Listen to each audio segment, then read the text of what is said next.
Subscribe करें मेरे इस YouTube चैनल को और दबाएं बेल आइकन, जिससे आप पाएंगे और महत्वपूर्ण एवं रोचक जानकारियाँ और मेरे सारे नए वीडियोस।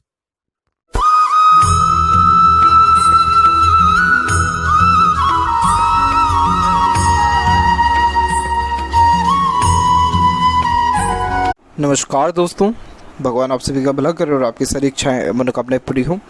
दोस्तों, आज मैं आप सभी को इस हाथ से रिलेटेड महत्वपूर्ण जानकारी व्यक्त करूंगा, जिसमें सर्वप्रथम यहाँ पर आपके फिंगर के एनालिसिस के बाद इस पूरे पाम का एनालाइज करते हुए आपके मनी, मैरिड लाइफ और फ्यूचर के रिगार्डिंग और प्रेजेंट के रिगार्डिंग भी महत्वपूर्ण जानकारी इस वीडियो में रहेगी। तो फिंगर के लेंथ देखा जाए तो पूरे पाम के कंपैरिजन में बिल्कुल नॉर्मल है, ना ज़्यादा ही लॉन्ग है ना ज़्यादा शॉर्ट है, जो कि एक डिटेल्ड एनालिटिकल पर्सनैलिटी को इंडिकेट करता है, जिसके कारण आप जैसे जब तक हर काम को बेहद ही सोच विचार के करना, अपने आप को प्री प्लान रखना, लाइफ में एक एक स्टेप फूक फूक करके रखना, छोटी से छोटी पुरानी से पुरानी बातों को याद रख पाना और एक प्रकार से अलर्टनेस भी आप जैसे जातकों में ज़्यादा अच्छा देखने को मिलता है। इसीलिए देखा जाए तो जो पेशेंस लेवल है वो बहुत ज़्यादा अच्छा होता है, किसी के अंडर में भी कंफर्टेबली वर्क कर पाते हैं और अपने अंडर में भी दूसरों को रख करके अच्छे से काम निकलवा पाते हैं। लेकिन अगर इन सारी चीज़ों में एक सबसे बड़ी दिक्कत आ जाती है तो वो आ जाता है आपका लिटिल फिंगर। क्योंकि क्या होता है कि सारी देखिए आपके पूरे पाम में सारे फिंगर के कंपैरिजन में लिटिल फिंगर इंडिपेंडेंट है। जब ये इंडिपेंडेंट होती है तो बहुत ज़्यादा ज़िद्दी स्वभाव को व्यक्त करती है। तो एक बार जो चीज़ ठान लिया वो चीज़ करना ही है, चाहे कुछ भी हो जाए। और ऊपर से क्या होता है कि जब लिटिल फिंगर शॉर्ट हो तो मिसअंडरस्टैंडिंग लाइफ में बहुत ज़्यादा देखने को मिलती है आप जैसे जातकों में, क्योंकि फिंगर का लेंथ कुल मिलाकर के ठीक है, लेकिन यहाँ देखा जाए तो लिटिल फिंगर की लेंथ यहाँ पर खासकर बहुत ज़्यादा शॉर्ट है। तो उस कारण से कम्युनिकेशन स्किल अफेक्टेड होती है, जिसके कारण जैसे मन के अंदर बात को रखना, स्ट्रेंजर अपोजिट जेंडर से अपनी बात को प्रॉपरली नहीं रख पाना या सही समय पर वार्तालाप नहीं कर पाना। जब वो समय बीत जाता है तब अच्छे अच्छे ख्यालात आते हैं कहने के लिए। वहीं जैसे डॉक्यूमेंटेशन, फाइलिंग, याद शक्ति, चीज़ों को संभाल के रखना, ये भी थोड़ा वीक होता है। अब इन सारी चीज़ों का इम्पैक्ट डायरेक्टली पंक्चुअलिटी और मैनेजमेंट में पड़ेगा आपके, जिसके कारण काम कहीं ना कहीं देरी से या रुक रुक करके आपका फिर बनने लग जाएगा, क्योंकि उतना ज़्यादा फोकस है, उतना कंटिन्यूटी वाला वर्क हो ही नहीं पाता है। तो यहाँ पर आपको बुध के थोड़े रेमेडीज़ करने होंगे, जिसके कारण जो अक्ल है, क्योंकि एक बुध कारक होता है अक्ल का, तो इस कारण से उसका प्रॉपर यूटिलाइजेशन हो सके और एक प्रकार से सही समय पे सही डिसीजन भी ले सके, काम भी अच्छे से कर सके। क्योंकि लिटिल फिंगर जब शॉर्ट हो जाती है तो बहुत जल्दी एक प्रकार से सिचुएशन के अकॉर्डिंगली ढल जाते हैं, जैसा आसपास का सराउंडिंग है उसके अनुसार आपका पूरा व्यक्तित्व हो जाएगा। यानी देखा जाए तो जैसा समय, परिस्थिति, माहौल है उसके अनुसार बड़ी सरलता से ढल जाएंगे। तो उसमें क्या होता है कि करियर के प्रति उतना या कार्य के प्रति किसी भी प्रकार से फोकस नहीं हो पाता है। तो बुध के रेमेडी थोड़ा करना इंपॉर्टेंट है। फर्स्ट और थर्ड फिंगर की लेंथ में थर्ड फिंगर की लेंथ स्ट्रांगली रिकमेंड हो रही है, जो कि एक रिस्क टेकिंग नेचर को इंडिकेट करता है। तो लाइफ में रिस्क लेकर के बहुत ज़्यादा आगे बढ़ने वाले देखने को मिलते हैं। हिम्मत बहुत अच्छा होता है और खुद के दम पर ही कमा पाने में सक्षम होते हैं। और आपकी भाग्य रेखा भी जीवन रेखा के उपरांत ही निकल रही है, तो जीवन में जो कुछ भी कर पाएंगे सब खुद के दम पे ही करेंगे, खुद के कर्म मेहनत से ही करेंगे। कुछ भी पका पकाया जीवन में आपको मिलने नहीं वाला है। जो कुछ भी अर्जित करेंगे सब खुद के परिश्रम, पराक्रम, मेहनत के बदौलत ही कर पाने में सक्षम रहेंगे। अगर कुछ क्रिएटिविटी व आर्टिस्टिक क्वालिटी आपके अंदर है तो उसको निखारिए, लोगों के सामने लाइए। क्योंकि थर्ड फिंगर की लेंथ जब लॉन्ग होती है तो कुछ ना कुछ कलात्मक गतिविधि जब ऐसे जातक सामने किसी के लेकर के आते दुनिया के खासकर, तो अच्छा नेम, रिस्पेक्ट या पॉपुलैरिटी मिल जाता है। फर्स्ट फिंगर का झुकाव सेकंड की तरफ है, ये थोड़ी वैराग्य की भावना लाता है, जिसके कारण भीड़ भाड़ से अलग रहना, खुद के ऊपर ज़्यादा ध्यान देना या एकांत प्रिय स्वभाव हो जाना। फिंगर के ऊपर यहाँ पर सीधी खड़ी रेखा मौजूद है, जो जस्ट यहाँ पर फ्रेंडली नेचर, मिलनसार स्वभाव को दर्शाता है, जिसके कारण हर परिस्थिति, माहौल में अपने आप को ढालना, हर प्रकार के व्यक्तित्व वाले लोगों के साथ संबंध अच्छे रखना, इन सारी योगों को दर्शा रहा है। और फिंगर के जो नोट्स हैं वो भी एकदम प्योरली डेवलप्ड है, जो कि एक स्पष्टवादी किस्म के नेचर को दर्शाता है। तो सीधे स्पष्ट रूप से बातचीत करना और सुनना, विचारना, ये भी आपके बेसिक नेचर में रहेगा। फिंगर के बीच में जो ये गैप मेंटेन हो रहा है ये अधिक खर्चीलेपन को व्यक्त करता है, तो खर्चों पर नियंत्रण थोड़ा सा कम देखने को यहाँ पर मिलेगा। और थंब के साइज़ की बात की जाए तो थंब का साइज़ भी यहाँ पर सशक्त और मजबूत है। तो इस प्रकार का थंब कोई भी बात भूलने नहीं देता है, आपको छोटी से छोटी इतनी क्लियर कट बातें याद रहेगी जिसका कोई हिसाब नहीं है। और जहाँ पर आपका थंब का मांसल है, वहाँ जॉइंट है, वहाँ पर मांसल भी अच्छा है, तो इस कारण से किसी के सामने ज़्यादा झुक भी नहीं पाते हैं। और एक प्रकार से इसमें सबसे ज़्यादा दिक्कत ये हो जाती है कि किस व्यक्ति ने कब क्या दिक्कत दी थी, कब क्या नुकसान किया था, आपका ये पूरा क्लियर कट याद रह जाता है। तो वापस से रिलेशन नॉर्मल करने में दिक्कत आ जाती है फिर। यहाँ देखा जाए तो यव का चिन्ह भी डेवलप्ड है पर ओपन है, तो पैसा जीवन में आता अच्छा है लेकिन रुक नहीं पाता है, खर्चे थोड़े ज़्यादा देखने को मिलते हैं। वही देखा जाए तो फर्स्ट फेलेंज और सेकंड फेलेंज में सेकंड फेलेंज के लिए तो अच्छा स्ट्रांगली रिकमेंड हो रहा है, जिसके कारण ये अच्छे लॉजिकल पर्सनैलिटी को भी इंडिकेट करता है। तो जितना ज़्यादा लॉजिक लगा के दूरदर्शिता रख करके निर्णय लेंगे, काम करेंगे, उतना ज़्यादा लाभ जीवन में देखने को मिलेगा। पाम का साइज आपकी लंबाई में अच्छा रिकमेंड हो रहा है, जो कि इंस्पिरेटिव मोटिवेशनल टाइप ऑफ नेचर को दर्शाता है। Lots of dream desire ambition life के प्रति देखने को मिलता है। और अब यहाँ पर एक एक पर्वत कर सभी पर्वत रेखाओं के बारे में आपको अवगत कराऊँ तो गुरु के क्षेत्र थोड़ा सा वीक हो गया है। जब गुरु का क्षेत्र वीक होता है तो मैरिज थोड़ा डिले होता है और लव मैरिज के चांसेस को ये थोड़ा जो है सफल नहीं होने देता है, क्योंकि जुपिटर ही कारक है मैरिज का, और इसीलिए लव अफेयर ज़्यादा समय तक टिक नहीं पाता है। ओवरऑल देखा जाए तो ये एक प्रकार से व्यक्ति को बहुत ज़्यादा जीवन में इधर से उधर भटकाने वाला भी होता है, और बहुत लोग मिसगाइड और मिसयूज़ करके जाते, धोखा भी मिलता है। ज्ञान तो रहता है लेकिन प्रॉपर सही समय पे उपयोग नहीं हो पाता है, इसलिए जुपिटर रेमेडी भी करना यहाँ पर ज़रूरी है, ताकि मेरे लाइफ का सुख जो है वो भी अच्छे देखने को मिले और आने वाला जो समय है वो भी फ्रूटफुल और बेनिफिशियल हो सके।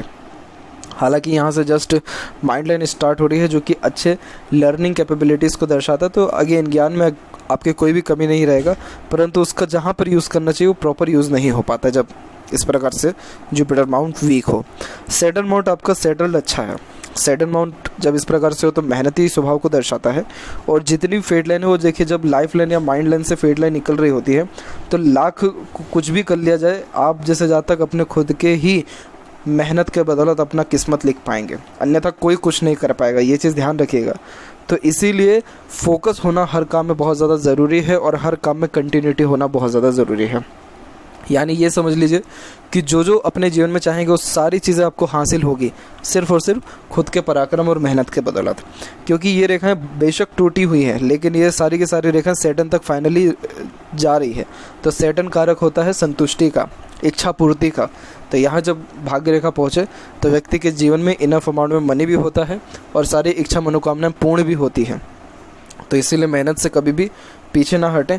बस स्टार्टिंग में थोड़ा आपको एफर्ट ज़्यादा लगाना होगा। जैसे ही मेहनत का वो दौर, स्टार्टिंग का दौर कंप्लीट हुआ, ऑटोमेटिकली बैठे बैठे सारे काम बनने लग जाएंगे, ऐसा है।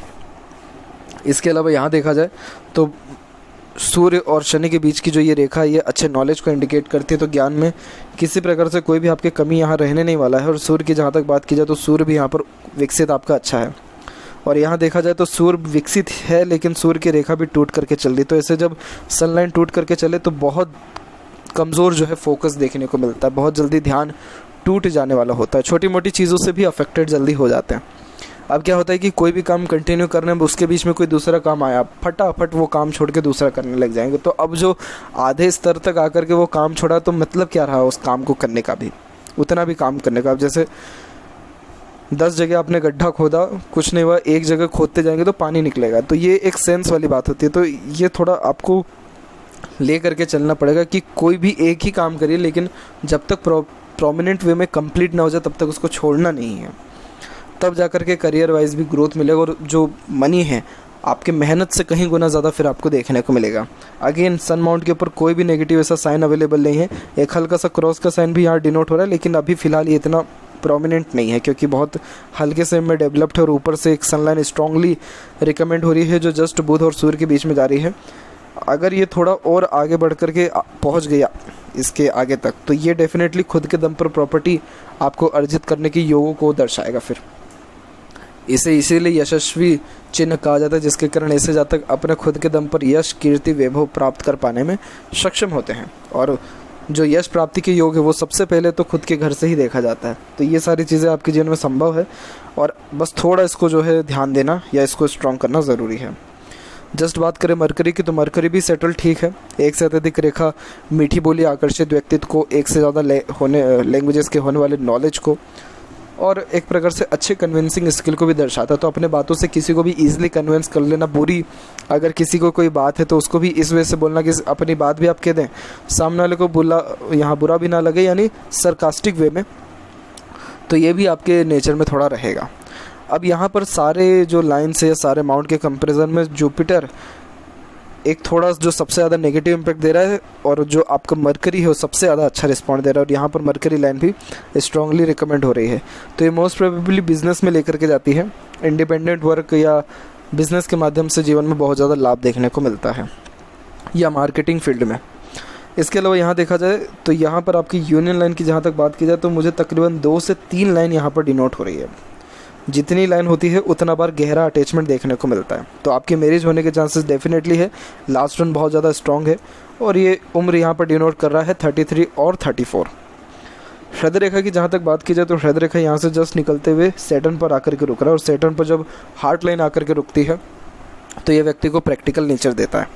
नॉर्मली क्या होता है कि प्रैक्टिकल नेचर होने के कारण इतना ज़्यादा इमोशंस नहीं होता है, और अपने खुद के भी इमोशंस या फीलिंग बहुत जल्दी किसी के सामने आप शो नहीं करेंगे। आप सुन सबकी सारी बातें लेंगे लेकिन अपनी कभी पूरी बात किसी को भी नहीं बताएंगे। तो थोड़ा कैलकुलेटिव स्किल, मनी पर फोकस ज़्यादा होना, लॉजिकल पर्सनैलिटी ज़्यादा होना, इन सारे योगों को ये यहाँ पर दर्शा रहा है। और यहाँ पर उसी में आपको बाइफोर्क का फॉर्मेशन भी है, जो कुल मिलाकर के स्टार्टिंग लाइफ टफ देता है, लेकिन जैसे जैसे उम्र बढ़ता है या किसी काम को लेकर के टाइम ड्यूरेशन होता है वैसे वैसे ग्रोथ भी अच्छा देखने को मिलता है। अब यहाँ से थोड़ी ओवरलैप करके रेखाएं बुध और सूर्य के बीच में जा रही है। ये भी प्रैक्टिकलिटी को बताता है लेकिन बैलेंसिंग नेचर को दे देता है, जिसके कारण जैसा समय परिस्थिति है उसके अनुसार बड़ी सरलता से फिर आप जैसे जहाँ तक ढल जाते हैं। हृदय रेखा की बात की जाए तो हृदय रेखा थोड़ा सा यहाँ पर फेल करके चल रहा है, और ये फेल करके जस्ट 34 के एज से ही चल रहा है, तो थोड़ा स्वास्थ्य के ऊपर ध्यान देने की सख्त यहाँ पर आवश्यकता है। कोई भी बहुत ज़्यादा मेजर या नेगेटिव साइन यहाँ पर नहीं है, परंतु तब भी स्वास्थ्य संबंधी जैसे कोलेस्ट्रॉल के रिगार्डिंग भी उतार चढ़ाव, बीपी के रिगार्डिंग भी प्रॉब्लम को यहाँ पर ये थोड़ा दर्शा रहा है। इसके बाद यहाँ से रेखा निकल के जस्ट मंगल की तरफ भी जा रही है, थोड़ा सा एग्रेसिव नेचर देता है, परंतु ओवरऑल देखा जाए तो कोई बहुत ज़्यादा मेजर इशू इससे रहने नहीं वाला है। माइंड लाइन प्योरली जो इंडिपेंडेंट चल रही है, ये ज़िद्दी स्वभाव को ज़्यादा दर्शाता है। आप जैसे जहाँ तक बचपन से ही इंडिपेंडेंट टाइप ऑफ पर्सनैलिटी के देखने को मिलते हैं, और घर परिवार से भी हर प्रकार की स्वतंत्रता मिली हुई होती है। यही रीज़न है कि ज़िद्दी स्वभाव ज़्यादा होता है, और अपने ज़िद के आगे फिर किसी की ज़्यादा सुनते नहीं हैं। तो अभी तो फिलहाल माइंड लाइन जो है आपका ठीक चल रहा है। इस माइंड लाइन में एक उम्र 34 के बाद जो है डिक्लाइनेशन आ गया है। इसके कारण आप थोड़े काल्पनिक ज़्यादा हो जाएंगे, और हर बात की जड़ तक जाना फिर आप पसंद करेंगे। एक प्रकार से क्रिएटिविटी, आर्टिस्टिक क्वालिटी बढ़ जाएगी, और ओवर थिंकिंग करने से बचिएगा आप कभी भी। चाहे कुछ भी प्रॉब्लम लाइफ में क्यों ना हो जाए, सभी के लाइफ में प्रॉब्लम रहता ही है, लेकिन ओवर थिंकिंग, नेगेटिव थिंकिंग कभी मत करिएगा, क्योंकि इस चीज़ से आपको बहुत ज़्यादा एंजाइटी और टेंशन, डिप्रेशन बढ़ सकता है। बाकी ओवरऑल देखा जाए तो बिज़नेस के लिए, आर्ट फील्ड के लिए इस प्रकार की माइंड लाइन बहुत अच्छा रिस्पॉन्ड करती है, बहुत अच्छी मानी जाती है। और ऐसे माइंड लाइन के पैरेलल देखेंगे तो सपोर्टिव लाइंस भी अवेलेबल है, जो हिम्मती स्वभाव को भी यहाँ पर दर्शाता है कि ऐसे जहाँ तक अपने खुद के बलबूते पर अपना एम्पायर खड़ा कर पाने में सक्षम होते हैं। आप देख सकते हैं कि इसके पहले की माइंड लाइन में एक प्रकार से इतना ज़्यादा फ्लुएंसी नहीं रहा है, थोड़ा थोड़ा हल्का हल्का सा गड्ढा यहाँ पर दिख रहा है। बट जो सेकेंड माइंड लाइन है उसमें ऐसा कोई भी योग नहीं है, एकदम क्लियर कट ये लाइन गई है। और उसके बाद जूद यहाँ पर जो है प्रोग्रेस लाइन और सपोर्टिव लाइंस भी माइंड लाइन की अवेलेबल है, तो इसलिए ओवरऑल ये अच्छे खासे ग्रोथ को यहाँ पर दर्शा रहा है। तो माइंड लाइन में मुझे कोई भी ऐसे बेसिक कमी नहीं देखने को मिल रहा। 34 के एज के बाद में अच्छा ग्रोथ को यहाँ पर ये और ज़्यादा दर्शा रहा है। वहीं लाइफ लाइन में भी सेम केस है। लाइफ लाइन में भी आप देखेंगे कि लाइफ लाइन का फ्लो एकदम यहाँ पर स्मूथली चला है। फिर यहाँ जो ये प्रोग्रेस लाइन निकली है, ये उम्र हम निकालेंगे यहाँ पे, तो ये उम्र निकल जाएगा जस्ट आपका 36 का एज। तो अप्रोक्सीमेटली 36 और 7 के एज तक आते आते मोस्ट प्रोबेबली सारे ड्रीम, डिज़ायर, एम्बिशन आपके कंप्लीट हो जाने वाले रहेंगे। अच्छा धन, अच्छा मैरिड लाइफ, बच्चों का सुख, घर परिवार, सारी जो सुख समृद्धियाँ हैं वो देखने को मिलेगा। और उसके बाद जो लाइन है वो थोड़ा मरकरी की तरफ झुक रहा है, जिसके कारण व्यापार में जाने की योग और व्यापार से होने वाले लाभ को भी दर्शा रहा है। इस लाइफ लाइन के एंड में जो डिवाइडेशन हुआ है, ये ट्रैवलिंग अच्छी कराता है। तो छोटी मोटी यात्राओं से लेकर के देश विदेश की भरपूर अच्छी यात्राएं देखने को मिलती है। और यहाँ पर आपके स्क्वायर का साइन भी अवेलेबल है, जिसके हालांकि ये पूरी कंप्लीट स्क्वायर साइन नहीं है, परंतु तब भी जन्म स्थान से दूर प्रॉपर्टी और जन्म स्थान से दूर भाग्य उन्नति होने की योगों को दर्शाता है। फॉरेन कनेक्शन डेफिनेटली होता ही है। और वैसे भी लाइफ लाइन के एंड में डिवाइडेशन है, तो ट्रैवलिंग के जो है कोई भी कभी आपके जीवन में रहने नहीं वाला है। तो छोटी मोटी यात्राओं से लेकर के देश विदेश बड़ी यात्राएं सब रहेंगी। और शुक्र से जो कनेक्टिविटी हुई है यहाँ पे, ये आपको फैमिली फोकस ज़्यादा देगा, फैमिली के प्रति झुकाव ज़्यादा देखने को मिलेगा। और लाइफ लाइन के पैरेलल जो ये सपोर्टिव लाइन यहाँ पर चल रही है, इसे गार्जियन एंजल लाइन कहते हैं। जब ये लाइन हथेली में हो तो हमेशा किसी न किसी का सहयोग मुसीबत में पड़ता ही है। आपके कभी कभी अपने भी सहयोग नहीं देंगे, लेकिन कोई स्ट्रेंजर सपोर्ट कर जाएगा मुसीबत में, क्योंकि ये देवदूत रेखा होती है, इसका काम ही है आपको सहायता देना, आपको मुसीबत से निकालना, आपकी इच्छा मनोकामनाएं पूर्ण करना। तो इसीलिए ये जो रेखा है ये जनरेट हालांकि 28 और 29 के एज से ही हो गया, पर इसका जो शुभ परिणाम है अभी 34 के एज के बाद से, 34 के एज से खासकर देखने को मिलेगा। एक राहु की रेखा यहाँ पर है और ये राहु की रेखा 38 और 39 के एज में काट के गई है, तो इस एज में थोड़ा मनी लॉस होने के चांसेस हैं। बाकी अंदरूनी मंगल के ऊपर थोड़ा काम करना, जैसे एक्सरसाइज, योगा, प्राणायाम, इन सारे क्रियाकलापों से इंटरनल मार्स स्ट्रॉन्ग होता है, तो रोग प्रतिरोधक क्षमता अच्छी होती है और आउटर मार्स भी डेवलप ठीक है, जिसके कारण मेंटली आप स्ट्रॉन्ग रहेंगे। शुक्र का क्षेत्र परफेक्ट डेवलप्ड है, जो कि अच्छी लग्जरियस लाइफ को दर्शाता है, जिसके कारण एक से ज़्यादा गाड़ी, घर बार का सुख देखने को मिलता है और हर प्रकार की समृद्धि, प्रसिद्धि, अच्छा धन देखने को यहाँ पर मिलता है। हालांकि ऐसा शुक्र खर्चे बहुत कराता है दिखावटी चीज़ों पे और लग्जरियस लाइफ पे, लेकिन घर परिवार सबका सुख ये देगा। सारे ड्रीम डिज़ायर यहीं से आ रहे हैं, इसलिए ये सब कंप्लीट करके भी देगा। जितनी सीधी खड़ी रेखा है सब अच्छे अपॉर्चुनिटीज़ को दर्शाती है और थोड़ी जो आड़ी रेखा ये अननेसेसरीज वरी, जो कि ओवर थिंकिंग, नेगेटिव थिंकिंग के कारण आता है, उसको दर्शा रहा है। बाकी यहाँ पर देखा जाए तो केतु भी कुल मिलाकर के डेवलप ठीक है, धार्मिक यात्रा करना अच्छा रहेगा और चंद्र से भी भाग्य रेखा निकली हुई है और जीवन रेखा भी कनेक्टेड है, इसलिए जन्म स्थान से दूर भाग्य उन्नति के अवसर अच्छे हैं। यहाँ देखेंगे तो अभी से ही हल्का हल्का यहाँ पर मनी ट्रायंगल का फॉर्मेशन बन रहा है, थोड़ा और इसको स्ट्रॉन्ग होना ज़रूरी है। जब ये प्रोमिनेंट स्ट्रॉन्ग हो जाएगा तब पैसा बहुत अच्छा आएगा भी, रुकेगा भी और बचेगा भी। और मेरे हिसाब से ये योग जस्ट 34 के एज यानी मैरिज के बाद आपका बनेगा और बिजनेस में भी ग्रोथ जस्ट इसके बाद में ही आपको देखने को मिल रहा है, यानी बहुत अच्छे अच्छे डिसीजन 34 के एज और उसके बाद से आप लेना स्टार्ट कर देंगे। तो ये थी कुछ महत्वपूर्ण बातें आपके हाथ के रिगार्डिंग। आशा करता हूँ सभी प्रश्नों का उत्तर मिल गया हो, कोई और अगर रह गया हो तो ज़रूर पूछें। तब तक आपका बहुत बहुत धन्यवाद।